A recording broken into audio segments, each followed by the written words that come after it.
The knife is a Spyderco Para 3 in CTS 204P. This is an exclusive from River's Edge Cutlery. I was looking forward to this for a while. I was excited for CTS 204P as the blade steel. CTS 204P is Carpenter's version of M390. So M390 is made by Bowler and CTS 204P is made by Carpenter. It's definitely on the same level as M390.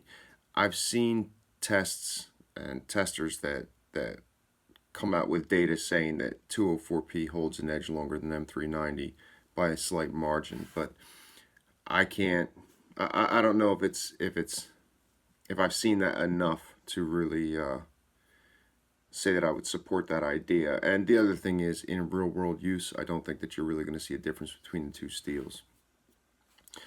But 204P being in the same class as Crucible's 20CV and Bowler's M390 is an excellent steel, and it really performs well. It's one that I really like. 204P is what you're talking about is very, very high wear resistance and very, very good corrosion resistance. The steel is walking with 20% chromium, so it's made for the plastics industry where they need high wear resistance in a very corrosive environment. As a blade steel, it works very well. Not terribly high in toughness by any means, but given the wear resistance that you get, it does very well. 204P should be in the neighborhood of S90V. I think it's a small step back from S90V, but it's in that area. It's in that neighborhood. I had picked this up, and well, actually, I didn't pick this up. I was looking forward to this and had asked Brian over at River's Edge just to set one aside when he got these in for me, and he got them in, and I sent him an email and I said, hey, do you got one set aside for me? And he said, oh, I think I oversold the first batch, so let me get you on the second one. And I said, that's fine, no worries there. And then I get a package in the mail, and it was this with a note in it from Big Brown Bear. So Big Brown Bear talked to Brian and worked it out where he would gift this to me and just surprised me with it, which was, I can't say enough how meaningful that is. It's a really, really, really nice gesture.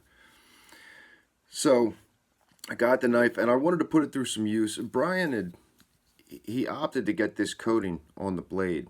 It's an interesting color pattern, and I think it really works well. A lot of people are really happy with it. So I wanted to kind of test the coating out and see how it did. So right after getting the knife using the factory edge, I decided to do some cutting with it. And I worked with several different mediums, starting with wood. Really chewed into a board for a while. Then I worked with cardboard a little bit. And then I spent a little bit of time with manila rope. Just wanting to see what would happen to it and, how easily the coating would come off. And I thought initially that I had really chewed it up. I thought that, I had really put some marks in it. Later, on the suggestion of Big Brown Bear, I had wiped the blade with paper towels a bunch of times and nothing was coming off. I licked my thumb and wiped the blade, and all the markings on it came right off. So, I talked to Big Brown Bear, and he had said, that coating should be really strong. It shouldn't come off very easily. So, with that in mind, I tried licking my finger, and it just took everything right off of it. So I needed to sharpen the blade after that cutting. So I did a sharpening utilizing diamond plates and Spyderco Ultrafine, and then a series of straps. 204P sharpens really, really well. I really enjoy it from a sharpening standpoint. The sharpness that comes up on it is great, and it holds an edge for a really, really long time. After doing that initial sharpening, I put this knife in my pocket and I started carrying it. And I've carried it almost every day for 2 weeks. And with 20 seconds of stropping, the edge is still hair whittling sharp. So it's a testament to the edge retention of 204P. So here, 2 weeks later, still carrying the knife, enjoying it. It's really done well. The quality on these, they were really executed well. I'm really happy with it. And that's what a lot of people getting these are saying. That first batch is gone, but Brian's got another batch coming in, and I'm guessing that'll be it. And after that, it's all secondary market. So, but they did Spyderco did a really good job with it. And this is the first time they've used this color coating on a knife, and it really came off well. So I think it was a good combination of handle and blade coloring and all that. The knife was still hair whittling sharp after several weeks. So I wanted to sharpen it again, but I wanted to start from, at least a point that wasn't hair whittling. So I decided to do some more cutting, again starting in on cardboard, and I cut a decent amount. I mean, it was pretty heavy cardboard. I cut a pretty good amount of it. Knife was passing through no problem. The blade, even from cardboard, does take some marks on it, but it's not, they do wipe off, with minimal effort. After the cardboard, I moved on to wood, and I was chewing into a board again. I wanted to work with the stability of the blade. I was confident that it would be fine. After working with that board, the knife was dull to the point where it was no longer hair whittling sharp, even after stropping. So I had taken it to where I wanted it to go. In talking with Ken Schwartz over the last few months, talking about stones and things like that and diamond plates, products that I wish had come out, products that I wish were on the market, as far as diamond plates go and that kind of thing. And we had talked, and Ken had mentioned to me that he had a 3000 grit diamond plate, and it really caught my attention. So I asked him to make me a combination stone, a pocket stone, that I could carry on me. And I was very specific in what I wanted the combination to be. What I asked him for was a 3000 grit diamond plate and an ultra-fine ceramic.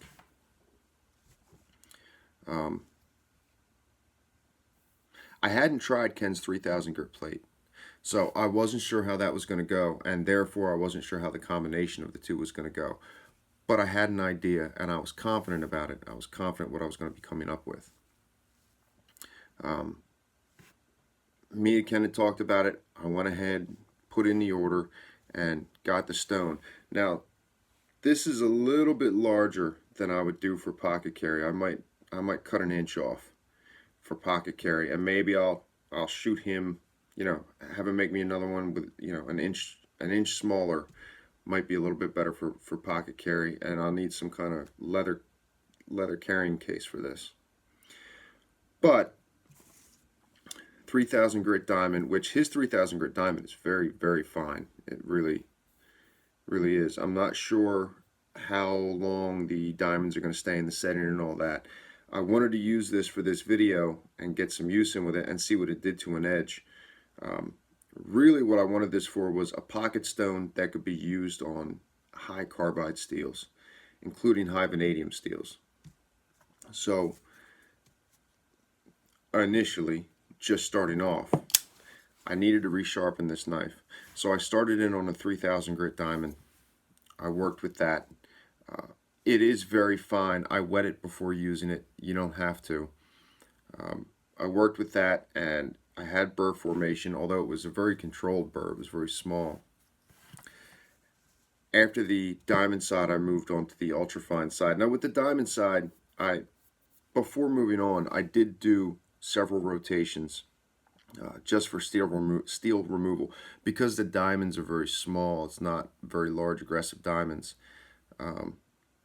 you're going to get a smaller burr, so the amount of fatigue steel you're removing is smaller. So to compensate for that, I simply had burr formation several times, and it's that much more steel removed, as opposed to one rotation on the stone. I did burr formation on one side, then on the other, and then repeated that. After that, I moved on to the ultrafine stone, working with that. The ultrafine feels good. Level of sharpness comes up nice. Again, there's burr formation, smaller than the 3000 grit diamond, but there's some burr formation. Worked with that stone. Wasn't too much of a problem with it loading without cleaning it off in the moment. And I did a little bit of burr reduction work with the stone. After that, I worked with a 1 micron diamond strop with Ken Schwartz poly diamond on it. I worked with that, and that was able to remove the burr. Now, 204P, as far as a knife steel goes, doesn't have, it's known for not having overly aggressive burr formation. So I'm going to need to see what happens when I get into 10V class steels, which 204P is not. It's 4% vanadium, so a significant amount less vanadium. There's some steels with some real stubborn burrs, and it might be necessary to have a 4 micron diamond strop as well as a 1. I'm going to have to see what happens. I'm going to have to play with some other steels and see how this as a combination stone, as a pocket stone, will perform with them.